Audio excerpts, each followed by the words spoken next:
in Ontario, California, it's Foobar Sports.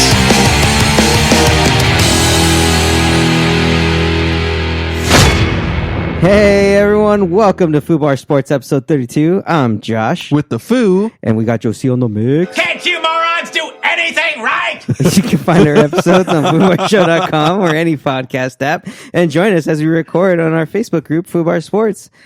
Well, let's get after it again, guys, because obviously we can't record for shit. No, yeah. We got our warm-ups in. We're good to go now, there fellas. There was some technical difficulties. The first time that we tried recording this episode, we forgot to press record. It's sad because this isn't really the first time that's really happened to us. Who's counting, though? Who is? I was just like...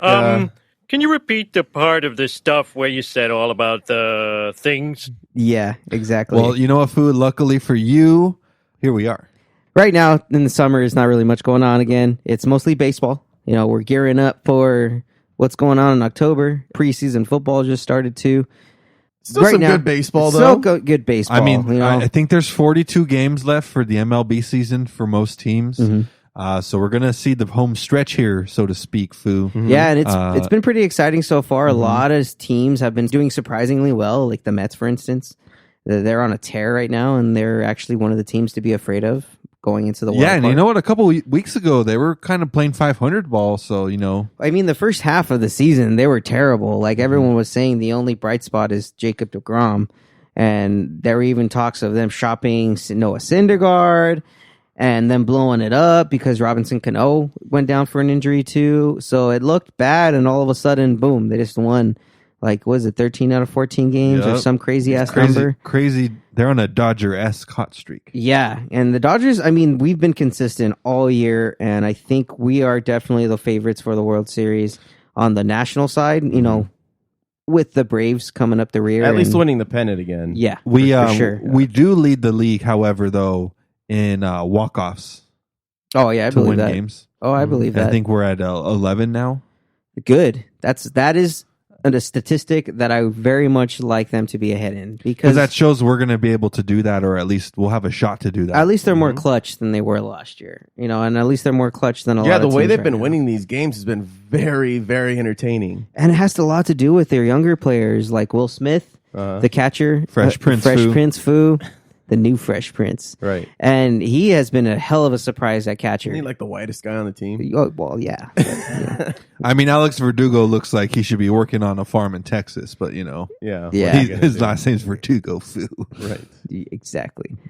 And Dustin May, who they called Ginger Guard at first, when he first came up, because he's a ginger. He has like a carrot top style because he's haircut. a ginger. Yeah. No, that's really it. And he doesn't like the name. He's like, I very much prefer Big Red. He's like, that's the name I've been called like all my life. But he wants to be called that lady in that show on Netflix, Foo, Orange is the New Black. Is that her name? Big He wants Red? to be Big Red, Foo. Yeah, they call her Big Red. Oh, I've never seen that show. The Russian lady. Then at least he's synonymous with the badass. So, you know, there you go. Best of both worlds. But, you know, inversely, the Angels have not been doing that hot recently. They have not. Yeah, they've been shitting up You the can't store. just leave it to Trout to carry a team. And then I think we said, this is their first year without Sosha, and they're playing pretty much underperforming, I guess you could say, but it's not like the expectations are there for them to be contenders. No, so. yeah, they didn't even have Ohtani. Like, Ohtani's really only available for DH, right? Like, he can't even pitch yet, and that's supposed to be the allure of him, is that he's a great pitcher, but also a great hitter. And they haven't even been able to utilize any of that. So that's definitely being... He hurt himself like really early on, right? He wasn't used to the MLB season yet, which is why he needed to come in just as a player first. Too much too soon. Very much too much too soon. The Angels right now are 58 and 61 as of recording. It could end up being 58 to 65 by the end of this week. Yeah. It's more on par with the Angels. And that's right, Angels fans. I am talking shit about your Angels because you guys haven't even Take that, Nelson. That's right, Nelson. And you, Alan. I know you're listening, you bastard. Take that. And they always, you know what? They always talk shit saying, "Oh, Dodgers fans, you just love disappointment, don't you?" I'm like, yeah, at least we're there.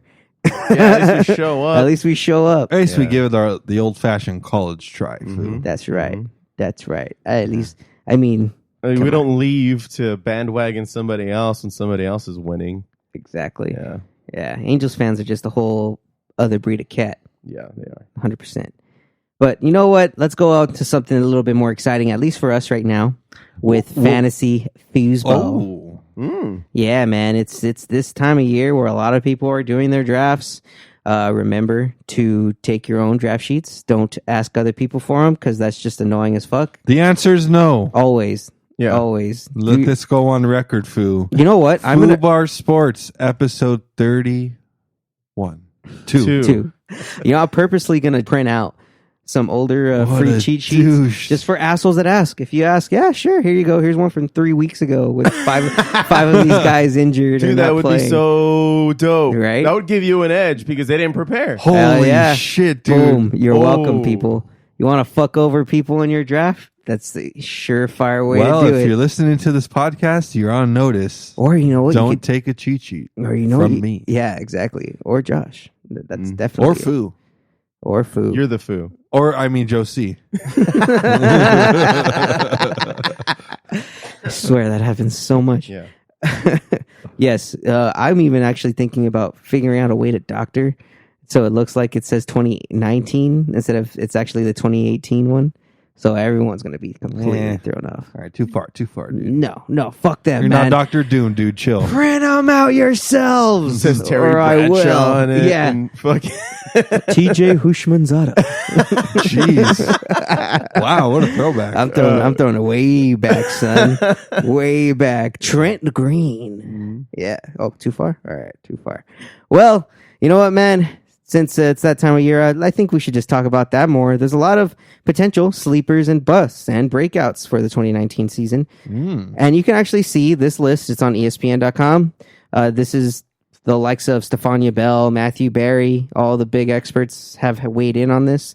So let's start off with the first potential sleeper for this upcoming draft. Foo, he's going to knock out. Knockout. Lamar Jackson from the Baltimore Ravens. And you know what?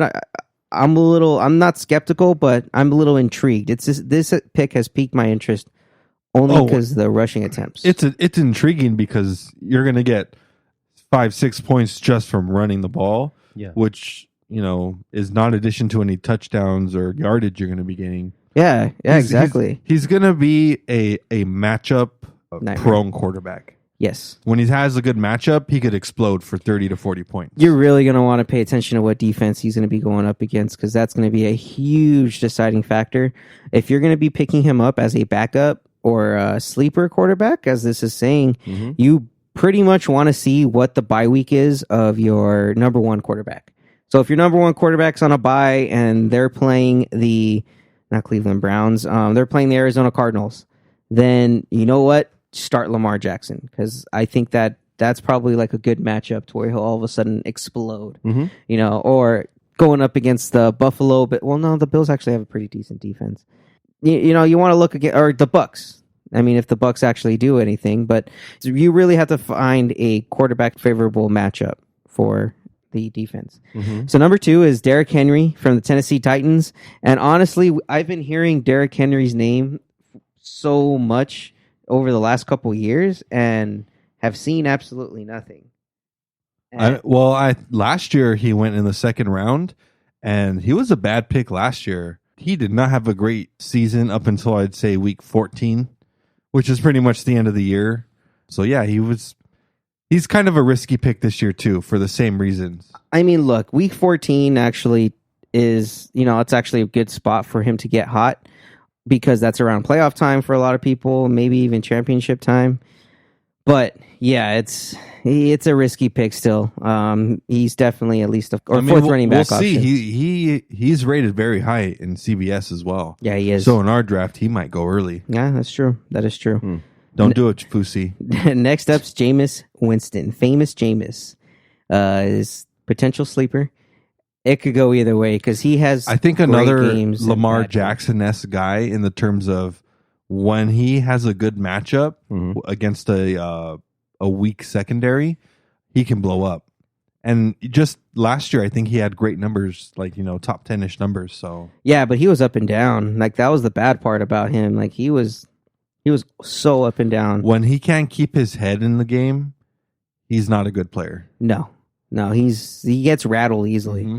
So, like, if he throws an interception to start the game, you're pretty much guaranteed to have a shit game, or at least a so-so performance. Like, he may throw another 2 interceptions, but then he may have like 3 touchdowns towards the end of the game. So, But overall, he's not making the right moves to help the Bucks win. So no. So, it's a conflicted. yeah, He can be in situations. you know what? And he could be a good option if you have your other 3 lineup positions, your top roster positions stacked or pretty much set up. Like if you get players that are going to average 15 to 20 points, either tight end, receiver, or running back, this would be a good option to go with. Yeah. Next up is Jalen Samuels, and this is slightly surprising only in that, it's his second year, I think, but not so much as because it's the Steelers. And the Steelers, their offense is run pretty well. And I think him being back up to James Conner is actually a good thing. And he's going to benefit from it. I think last year, the 2 games he started while Connor was out near the end of the season, he blew up. Mm-hmm. And he did. There was the one game he didn't have a great game, but also Big Ben didn't have a good game either. So yeah, I think he's a solid player. He's going to be a great number 3 and number 4 running back if you have the chance to get him at that spot. Yeah, so he's worth a look. So take a look at him. Next up is Kyler Murray, the quarterback of the Arizona Cardinals, and this is the Foo is on the fence with Murray. He doesn't believe he'll be a sleeper. He believes he'll be a bust. So you think he's more on the bust side? I think he's more of a bust. Okay. Maybe even past this year. I think he's just not built for the NFL. He's a great talent in college. Okay, go ahead. He's a great talented college player, but I think he's one of these guys that's going to hit the wall when he comes to the NFL. And I've watched him in college, and I saw the same thing with Vince Young. They just outclassed everyone. You're not going to do that every night in the NFL. Same reason why, a lot of NBA players can't keep up in the pros is because, you run into demanding. Yeah, you run into a few of those games in college, but that's every night in the NBA too. So Foo, look, I know this is a sore spot, man. He dethroned your chosen one, and he was the chosen one, and you know what? He was chosen. You were the chosen one. He was. He sure was. And thanks, Foo. He's gone now.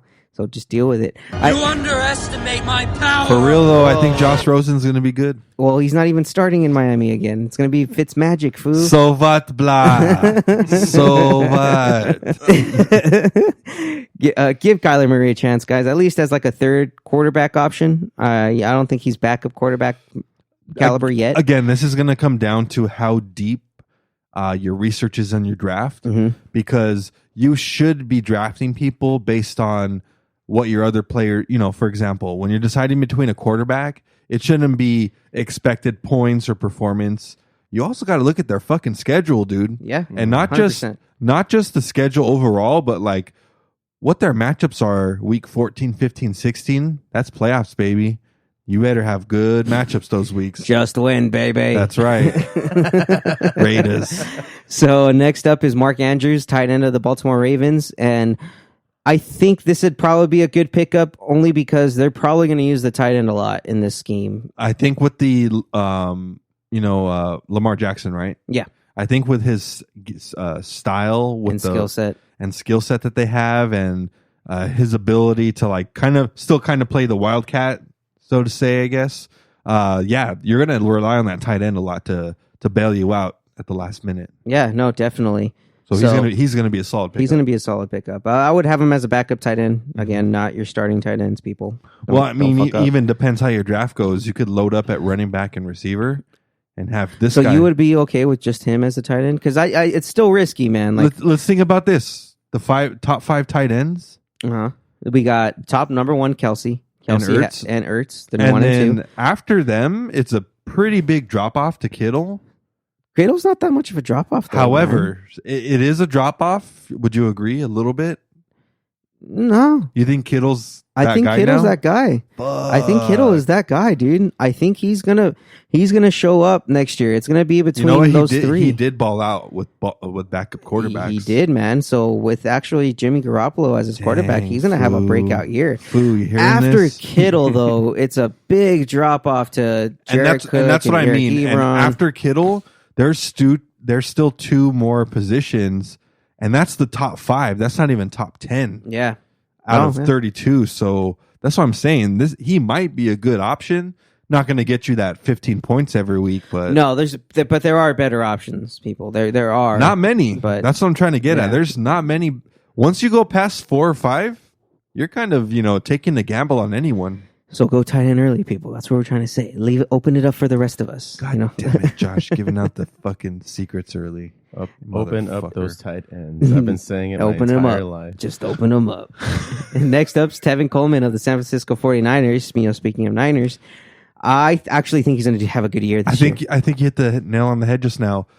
Garoppolo is going to have a good year, and if he does have a great year, He has to be healthy, man. Coleman's going to have Coleman's going to blow it up if Yeah. Garoppolo is healthy this year. Yeah, 100%. 100%. Next up is Anthony Miller, wide receiver of Chicago Bears. Definitely, I think Him and Allen Robinson are going to be a good 1-2 punch in Chicago. he's going to have a good year. Yeah. I think he might get limited early in the year and against better teams because the Bears just have to have those games Mhm. where Trubisky's not hitting. No, yeah, he's a guy. He's But a guy worth gonna- gambling on. Oh yeah, he's going to be a good stats guy. Yeah, definitely.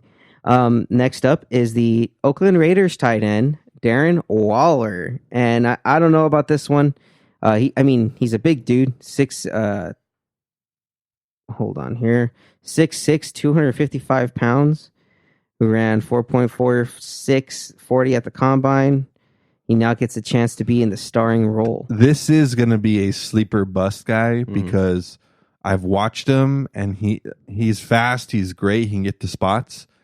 The hands, though, I don't know how he's going to be handling these Carr passes because sometimes Carr overthrows it.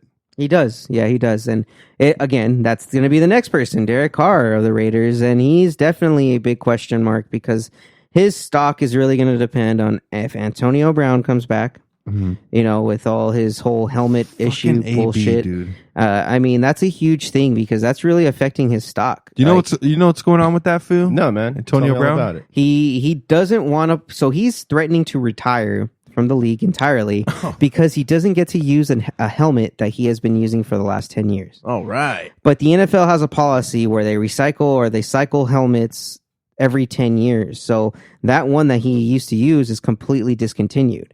But he wants to still use it. And if he doesn't get to use that helmet, he said, I'm walking away from the game. Jesus. Putting the Christ. Raiders Which in is that a more position. dangerous helmet, right? It is a more dangerous helmet because there's been a lot more concussions that have happened when this helmet is used. Like with Aaron Rodgers, Tom Brady, just to name a few. Like he said, it's been 10 years, man. It needs an an Need update. an upgrade, yeah. Especially Yeah. with how technology is nowadays. Who's to say he won't get used to the new one?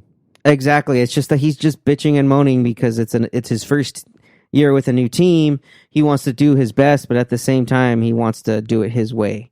And it's just like, nah, man, you got to go with the flow. Like, And then based on his contract, let me break it down for you guys. uh-huh.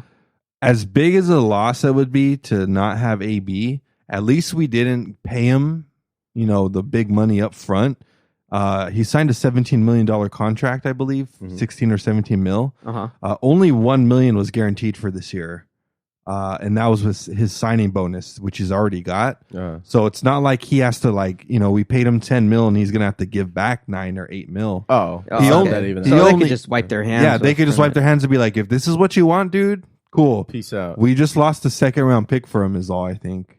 Or fourth round pick. No, I thought they gave a first round pick. Yeah. Or it was a combination of something like that. Yeah. But I mean, I guess what I'm trying to get at is it would suck not having AB, but at least we didn't lose paying him out already, 15 mil. No, and that's a good point. But it kind of does put you guys in a little bit of a hole And then this year. getting back, Yeah. Carr's year is really him being a sleeper is dependent on AB being there. No, yeah, and if 'Cause- he can gain chemistry with the other new pieces like Ryan Grant, Tyrell Williams, J.J. Nelson, and Hunter Renfrow. Who are all great additions to the Raiders. They are. So Raiders could either end up at a decent season at 8-8.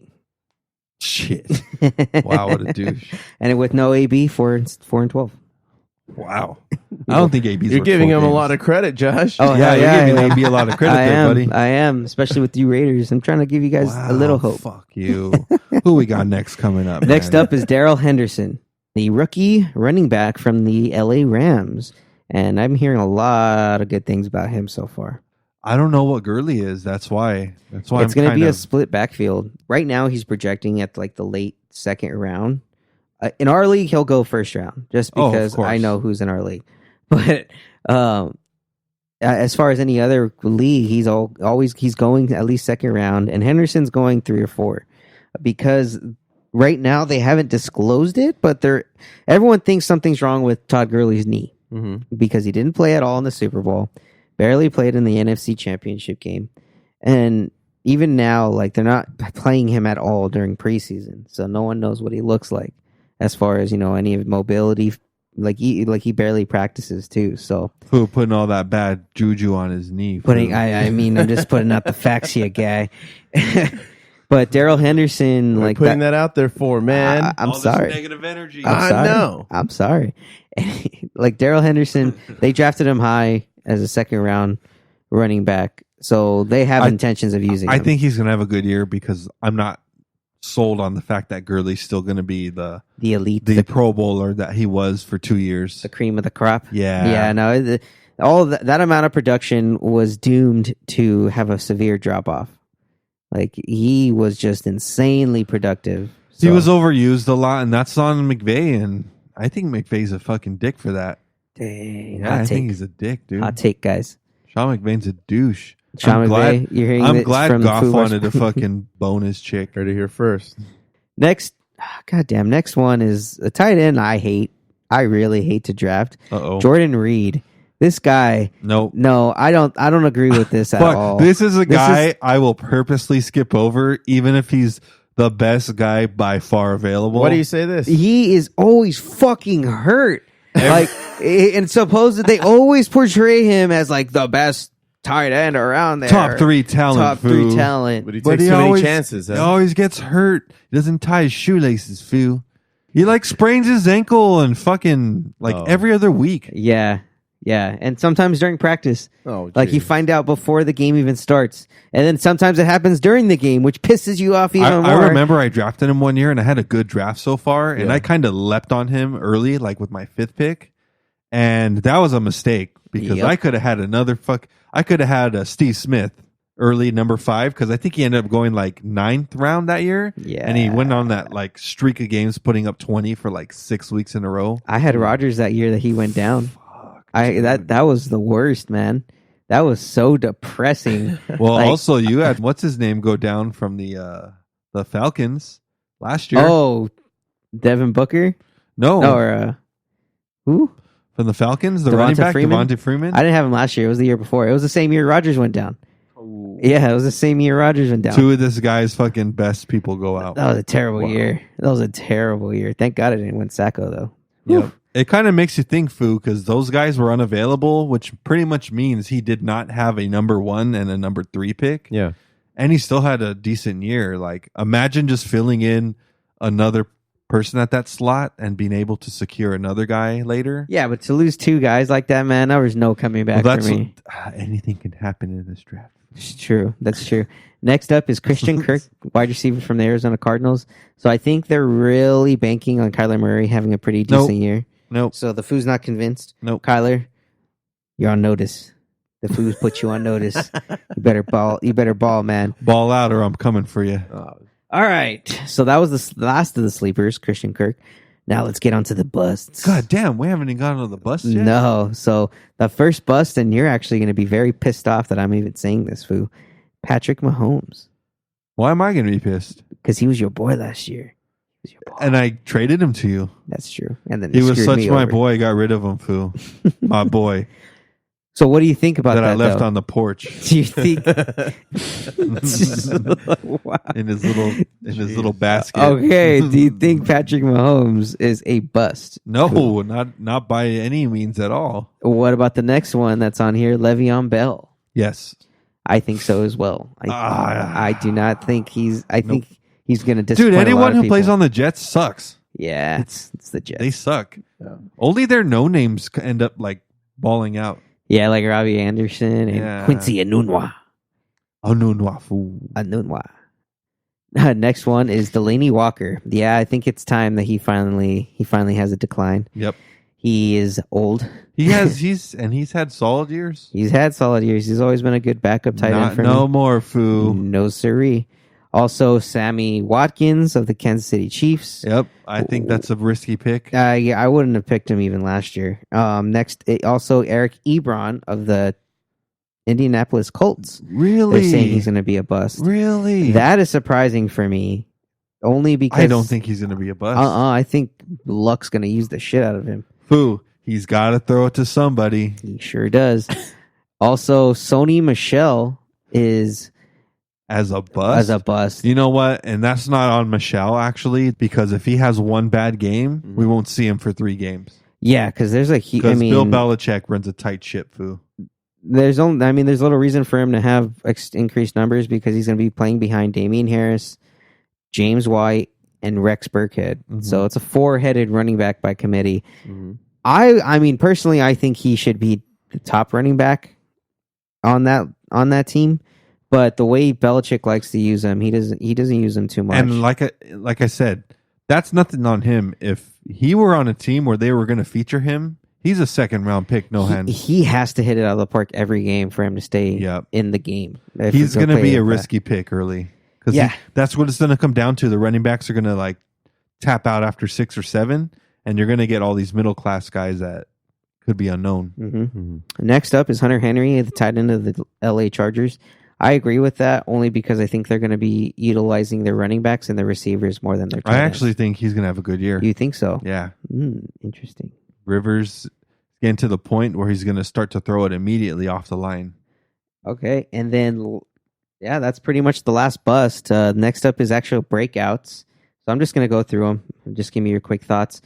Breakout is Dante Pettis, the wide receiver of the San Francisco 49ers. I think maybe only He'll have good games. I think if Garoppolo's healthy, then he'll have some good games, he'll have some solid games. Tyler Lockett of the Seattle Seahawks. Oh yeah, I think he'll have some pretty badass games, especially no more Doug Baldwin, and he's the show.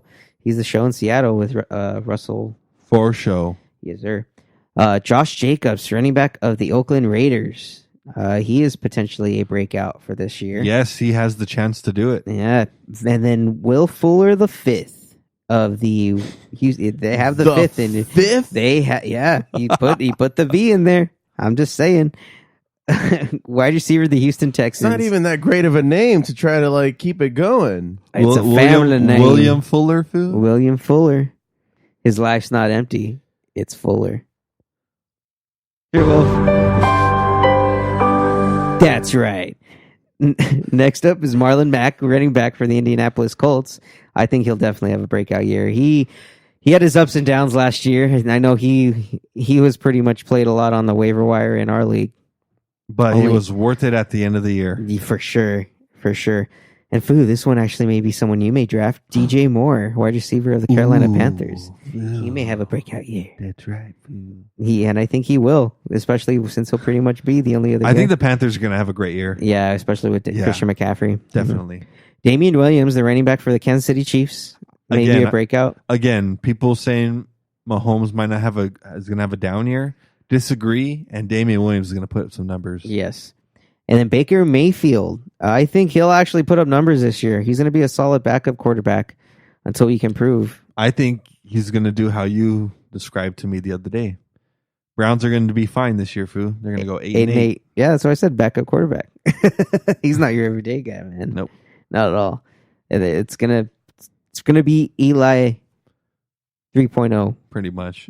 Foo, it's going to be He's going to throw like at least 3 interceptions a game, but he may throw a 4-touchdown game. Hey, fuck it, dude. Fuck it. But everyone, please make sure you're paying attention to team news, because nothing is worse than drafting a player that just retired, drafting a guy that just got injured. Like, it is. There's always that guy. There's always that guy. Last year it was the 2 pump chumps. No relation to the Foo here, the 1 pump chump. Hey, what the?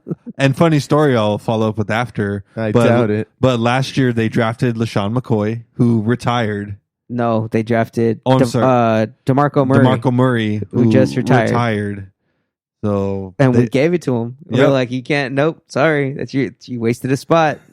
And we're ruthless. This is going to be interesting because the Foo here is the 1 pump chump. Whatever, dude. That's a feather in my cap, sir. I never said it wasn't, though. You underestimate my power. Obviously not. It only takes 1 pump. Well, you overestimate my power. News for you, man. Well, fuck, I guess. We'll see what that kickstand there, Foo. Oh. The 2 pump chumps are actually moving to 1 pump as well. There may have to be a duel between Mondo and the Foo here. No, I'm done with them on things. On just anything. No, thank you. Hell yeah, Foo. He's wiping his hands. I have nothing to do with any of that. Fuck yeah, dude. Should be happy. Well, Foo, you got anything else you want to bring up?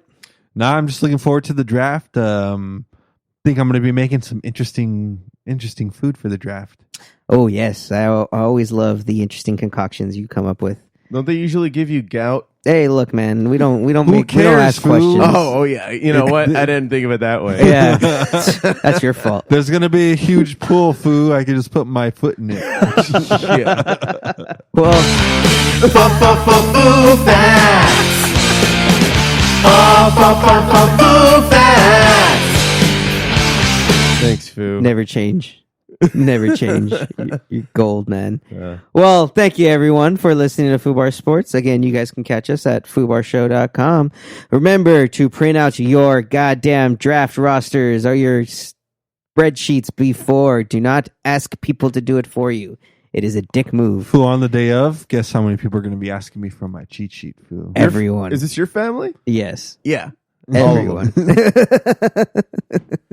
right, Damn guys. Footopians. See y'all on the flippity flap, foobity doobity.